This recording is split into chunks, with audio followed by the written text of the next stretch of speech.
Hello ladies and gentlemen, and welcome back to Tech Showdown. My name is Kevin, and today we're going to be looking at something a bit more value for money than we usually do. It's the 270X, so this is the Sapphire Toxic Edition. Now these are quite attractive because they're supposed to deliver good 1080p performance while being relatively cheap compared to the other AMD cards in their lineup. So I was quite curious to see how this will perform and if they really do live up to their name of being a very, very good value for money video card. So the first thing I have to mention is this is pretty much a rebrand of the 7870.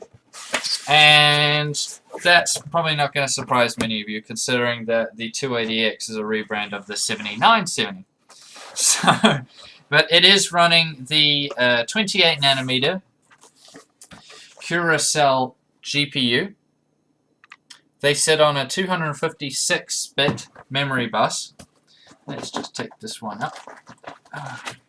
And they have either 2 gigabytes in this case, or 4 gigabytes of GDDR5 memory.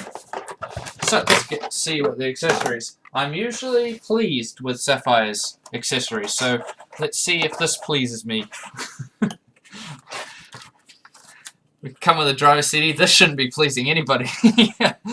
Don't use this, please. No. Oh, there's a case badge in there. You can use that, but don't use the CD. Go download the latest ones off AMD's website. We have a that's a 6-pin to Molex adapter. I believe this will be running dual 6-pin power connectors. HDMI cable. Good to see. I love that they do this. Keep doing this, Sapphire. It's really good. I know a lot of you say, well, monitors will come with HDMI cables, but some people, they might have lost it, they might have bought their monitor secondhand, it didn't come with it, you know, there's different situations. It's good they throw it in there. I mean, you get an HDMI cable for free, so why would you complain? Another 6-pin to Molex, so it will be dual 6-pin. Really? Really? A DVI-I to VGA, okay, for that one person that uses it, and a Crossfire bridge. Alright, yeah, you should probably just be using HDMI or DisplayPort if you, is the ideal cable to be running. Yeah, these are just warranty cards and other things. Okay, so let's get into this graphics card itself. So, being a toxic, whoops, wrong end, it will be running the same cooler, yes it is, as the 280X. And very similar to the Tri-X cooler. So looking at this already, yeah, it looks like the same thing. We got similar style heat sinks. So these are aluminium heat sinks on there. It runs 3 10mm heat pipes. You can see around the back there. This is similar to the Tri-X, but different in that the only difference I've really noted between this looks exactly the same as the cooler on the 280X. I'd be curious to see if it is the exact same thing because it looks just like it. The only difference is they have a smaller middle fan. So you see this fan is slightly smaller than the other two. On the Tri-X and the 290 and 290X, that's not the case. They all run the same fan. So that's the only thing different. And of course the Tri-X 290 doesn't have a backplate, which this one does.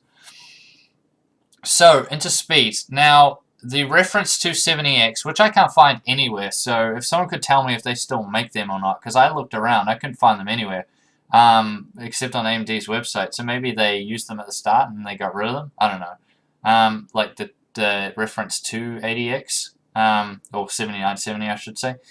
I couldn't find it anywhere. But the reference speed for 270X is 1050 megahertz on the GPU. This bad boy is running at 1150 megahertz. So that's pretty high, and Sapphire usually do clock their cards up quite nicely. And if we look around the top there, you see the Crossfire bridges. And this is the dual BIOS, so for Windows 8, if you want to go through the legacy BIOS, you can do that. Fast booting and stuff like that, always good to see. And on the memory, the reference is at 5600 megahertz. As I said, you probably can't find it, but at least this gives you an idea of what this does. And this is at 6000 megahertz, which is decent. Nice black PCB too.